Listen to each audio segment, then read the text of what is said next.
Doctor Ramai Chaudhary जी के पुत्र हैं। और देखिए तो अभी अपना इनका हॉस्पिटल का आज इनॉग्रेशन था, लेकिन किसी वजह से वो थोड़ा डेट टल गया है। तो सबसे पहले सर हमारे चैनल में बधाई है।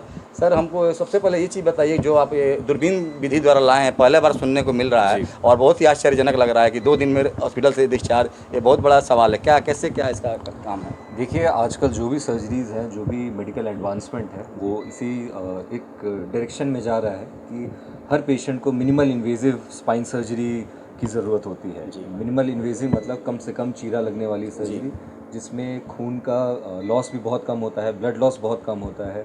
छोटे चीरे होने की वजह से मरीज़ की रिकवरी बहुत तेज़ी से होती है और इन्फेक्शन की भी जो समस्या है, वो बहुत हद तक हम उसको अवॉइड कर देते हैं। आजकल जो मशीनें हैं, जो लेज़र टेक्नोलॉजी है या जो एंडोस्कोपिक मशीन्स हैं, वो ऐसी हो गई हैं कि जो ऑपरेशन हम पहले 2.5-3 घंटे लगा के करते थे, जिसमें लंबा चीरा देना पड़ता था, बहुत ज़्यादा ब्लड लॉस होता था और पेशेंट को तकलीफ़ बहुत ज़्यादा होती थी।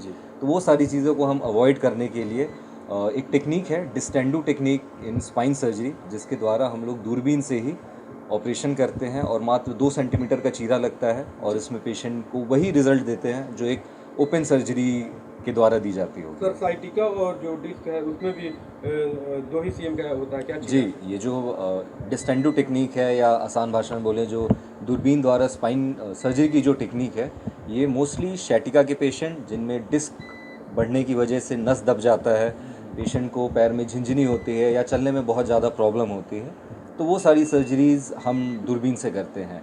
इसका दूसरा लाभ ये है कि जो बहुत बुज़ुर्ग पेशेंट्स होते हैं, जो इतनी लंबी सर्जरीज़ को हैंडल नहीं कर सकते, जो सर्जरी का स्ट्रेस नहीं ले सकते हैं, उन पेशेंट्स में हम कम से कम चीरा में कम से कम टाइम में फास्टर रिकवरी और बेटर रिजल्ट दे सकते हैं। चलिए, तो बहुत अच्छा, फास्टर और बेटर रिजल्ट दे सकते हैं। और देखिए तो सीवान में पहला बार ये सुविधा लेकर आए हैं डॉक्टर विशाल चौधरी, क्योंकि इसके पहले हम लोग ना सुने थे ना जाने थे, तो हम लोग को भी सुनकर आश्चर्य हो रहा है। हमारा दूसरा सवाल रहेगा सर, देखिए हमारी माताएं बहनें जो पीढ़ा पर बैठकर, नीचे बैठकर खाना बनाती हैं, बर्तन धोती हैं, चूँकि गृहिणी हैं वो, तो उनको देखा जाए तो आगे चलकर सर अर्थराइटिस और गठिया का शिकायत होता है, जकड़न, जिसमें बैठकर पखाना करने में भी उन लोग को दिक्कत होता है। तो उनके लिए क्या आपके पास माने नॉर्मल ट्रीटमेंट है? देखिए, हमारे जोड़ की कुदरती बनावट कुछ इस प्रकार है कि ज़्यादा झुक के काम करने में या पीढ़ा पे बैठने में, चुका मुका बैठने में जी।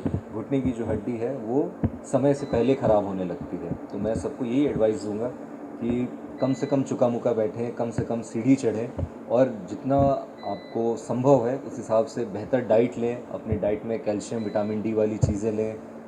धूप में अपने आप को एक्सपोजर करें। धूप एक कुदरती सोर्स है विटामिन डी का। और सबको ये ध्यान देना चाहिए कि थोड़े बहुत कसरत करनी चाहिए, ना सिर्फ माताओं बहनों को, जितने पुरुष हैं, जो भी यंग इंडिविजुअल हैं या ओल्ड इंडिविजुअल हैं, उनको अपने दिनचर्या में एक्सरसाइज ज़रूर इनकॉर्पोरेट करना चाहिए। इसका फ़ायदा ये होता है कि आपके मसल स्ट्रेंथ मेंटेन रहती है, आपकी बोन स्ट्रेंथ मेंटेन रहती है। सर तो ये सारी चीज़ें जब शरीर जब मजबूत रहता है, जब हड्डियाँ मजबूत रहती हैं, मसल्स जब मजबूत रहते हैं, तो जोड़ पे कम स्ट्रेस पड़ता है। जी। अच्छा सर, चूँकि सिवान जो है डेवलप कर रहा है, पहले वाली बात नहीं रही, और सिवान में देखा जा रहा है कि बड़े बड़े मॉडर्न मशीनों द्वारा, मॉडर्न टेक्नोलॉजी द्वारा इलाज किया जा रहा है। यानी कि आप भी जो चीज़ें ला रहे हैं सिवान में, क्या पूरे बिहार में पहली बार देखी जा रही इस तरह की चीज़ें? जी। और अभी भी सर सिचुएशन ऐसी बनी हुई है कि इलाज के अभाव में लोग गोरखपुर, पटना, दिल्ली, बड़े बड़े शहरों में जा रहे हैं सर। क्या कारण रहा कि देखिए, ये मिसकंसेप्शन है लोगों के दिमाग में कि जो इलाज पटना या गोरखपुर में होता है वो सिवान में नहीं हो सकता। जी। जो अभी टेक्निक्स हैं, जो एडवांसमेंट्स है या जो मेरी ट्रेनिंग हुई है, वो हर जो इंडिया के जाने माने सेंटर हैं, मैंने स्पाइन सर्जरी की टेक्निक जो है लीलावती हॉस्पिटल से सीखी है, या जो दूरबीन वाली टेक्निक है वो मैंने चंडीगढ़ से सीखी है। तो ये सारी चीज़ें मैं अपने हॉस्पिटल में ही स्टार्ट किया है मैंने। और बहुत सारे पेशेंट्स हैं जो गोरखपुर से भी जिनका ट्रीटमेंट नहीं हो पाया, या पैसे के अभाव में जो लोग बड़े शहर में नहीं ट्रीटमेंट करा पा रहे थे, उनका भी ट्रीटमेंट मैंने किया है। तो ये एक मिसकंसेप्शन बन गया है कि बाहर कोई भी प्रॉब्लम है स्पाइन की तो वो गोरखपुर या पटना में इलाज होगा। तो इस मिसकंसेप्शन को मैं तोड़ना चाहता हूँ और मैं ये आपके चैनल के माध्यम से मैं ये समझाना चाहता हूँ कि ये सारी चीज़ों का इलाज पॉसिबल है, आपके शहर सिवान में ही पॉसिबल है। सर आप चूँकि युवा हैं और नया नया टेक्निक से जो भी इलाज कर रहे हैं, ये एक बेहतर है, लेकिन सर क्यों ना इलाज से पहले भी उनको इस तरह की प्रॉब्लम ना हो, कुछ ऐसा जो कि एक सुझाव चाहते हैं। जैसे 45 से 50 साल की उम्र की जब महिलाएं होती है तो अक्सर देखा जाता है जोड़ों में दर्द हो जाता है, चाहे कई प्रकार के प्रॉब्लम होते हैं। इन चीज़ों से बचने के लिए क्या कुछ किया जाए, क्योंकि जैसे आजकल के जो पानी भी मिल रहा है, पता चल रहा है कि उसमें निकोटीन वगैरह नहीं रह रहा है, सब शुद्धता उसको मतलब निकाल दिया जा रहा है। तो कैसे इसका बचाव किया जाए कि थोड़ा मजबूती रहे, स्ट्रॉन्ग रहे? एक हेल्दी लाइफस्टाइल का कोई ऑल्टरनेटिव नहीं है। अगर आप एक हेल्दी लाइफस्टाइल मेंटेन करते हैं तो बहुत सारी बीमारियां हैं जिनको हम मेटाबॉलिक सिंड्रोम भी कहते हैं, जिसमें डायबिटीज़, हाइपरटेंशन या डिस्लिपिडीमिया, जिसको हम कहते हैं कि कोलेस्ट्रॉल बढ़ गया है। तो ये सारी चीज़ें हैं जो हम एक हेल्दी लाइफस्टाइल से इसको काउंटर कर सकते हैं।